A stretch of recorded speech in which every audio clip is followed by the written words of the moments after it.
4 महीने, हाँ, पूरे 4 महीने तक भगवान विष्णु योग निद्रा में सोए रहे।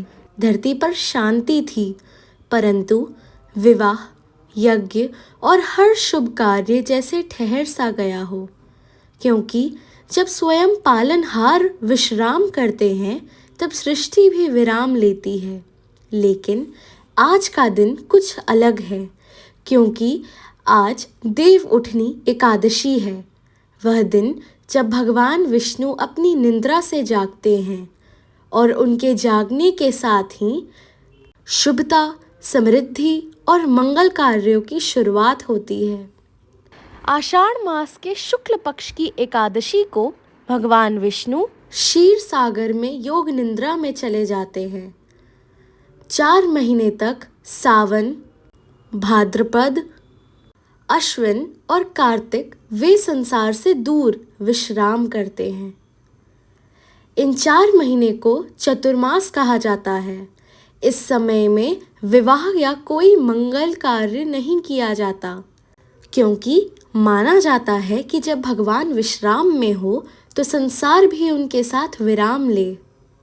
लेकिन जैसे ही कार्तिक मास की शुक्ल एकादशी आती है, एक नई सुबह, एक नई ऊर्जा और एक नया आरंभ होता है। देव उठते हैं, विष्णु भगवान की निद्रा समाप्त होती है और उनके साथ साथ जागती है भक्ति की शक्ति, श्रद्धा की भावना और शुभ कर्मों की शुरुआत। आज के दिन भगवान विष्णु का तुलसी माता से विवाह भी संपन्न होता है। इसे तुलसी विवाह कहा जाता है, जहां भगवान विष्णु शालिग्राम के रूप में और तुलसी माता देवी स्वरूप में विवाह बंधन में बंधते हैं। यह विवाह केवल एक अनुष्ठान नहीं, बल्कि प्रतीक है भगवान और भक्ति को मिलने का। कहा जाता है कि जो भक्त सच्चे मन से तुलसी विवाह करते हैं, उन्हें जीवन में सुख, समृद्धि और सौभाग्य की प्राप्ति होती है। देव उठनी एकादशी के दिन लोग प्रातः स्नान कर व्रत रखते हैं, भगवान विष्णु की पूजा करते हैं और रात्रि में दीप जलाकर भजन, कीर्तन और जागरण करते हैं।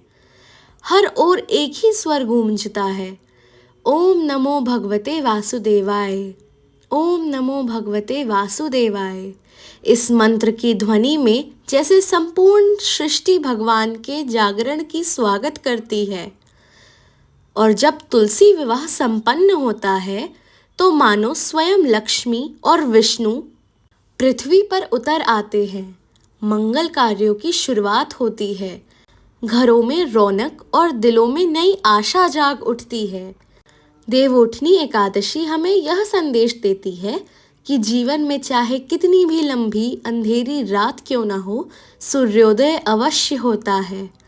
भगवान के जागने की तरह हमारी भक्ति, हमारी उम्मीदें और हमारे कर्म भी एक न एक दिन अवश्य फल देते हैं।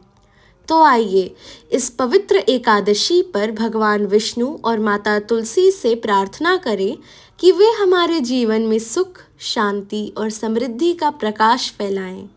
जय श्री हरि, जय तुलसी माता। और आप सभी को देवउठनी एकादशी की हार्दिक शुभकामनाएं।